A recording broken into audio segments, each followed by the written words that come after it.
আসমান বলে ও মাওলা তারা তো গুনাহ করতেই আছে তুমি আযাব দিচ্ছ না কেন? জমিন বলে মাওলা তারা বড় পাপী, তাদেরকে আযাব দিয়ে ধ্বংস করে দাও। সূর্য বলে মাওলা তুমি আযাব দিচ্ছ না কেন? চন্দ্র বলে মাওলা তুমি আযাব দিচ্ছ না কেন? সুবহানাল্লাহ জোরে বলেন না। চন্দ্র বলে মাওলা তুমি আযাব দিচ্ছ না কেন? মঙ্গল গ্রহ বলে মাওলা তুমি আযাব দিচ্ছ না কেন? জিবরাইল বলে মাওলা ধ্বংস করে দাও না তাদেরকে। পাপ তো এমন পর্যায়ে চলে গিয়েছে সন্তান পর্যন্ত মা বাবাকে হত্যা করতে দ্বিধাবোধ করছে না, বউ রেখে 3-4টা মেয়ের সাথে পরকীয়া করতে দ্বিধাবোধ করতেছে না, জেনার উপর জেনা করে যাচ্ছে, প্রেমের নামে জেনা করে যাচ্ছে মাওলা, সুদ করে যাচ্ছে, ঘুষ করে যাচ্ছে মাওলা। অন্যায় তো বেড়ে যাচ্ছে, পাপ তো বেড়ে যাচ্ছে, আদেশ অমান্য তো বেড়ে যাচ্ছে। ও মাওলা আগের যুগের বান্দাদেরকে, নবীর উম্মতদেরকে তুমি আযাব দিয়েছো, সাজা দিয়েছো, তাদেরকে দিচ্ছ না কেন?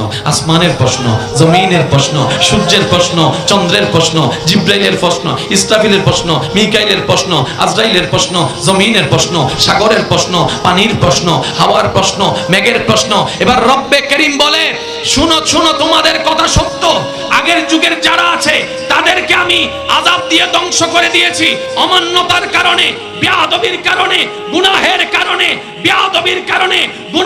কারণে, পাপের কারণে। কিন্তু এই জগৎ থেকে, এই জাতিকে আমি রব ধ্বংস করব না, কারণ মুস্তাফা নবীকে আমি ওয়াদা দিয়েছি, কথা দিয়েছি। কোরআন ডাক দিয়ে বলে ওয়ামা কানাল্লাহু লিউআযিবাহুম ওয়া আনতা ফীহিম। ও রাসূল, যে জমিনে আপনি শুয়ে আছেন, যে জমিনে আপনি আছেন, আমি কেমনে আযাব দিতাম? তার মানে গুনাহ করার পরও আমি আযাব দিচ্ছি না, ধ্বংস করছি না, শুধু আপনি নবী মুস্তাফার কারণে। আল্লাহু আকবার।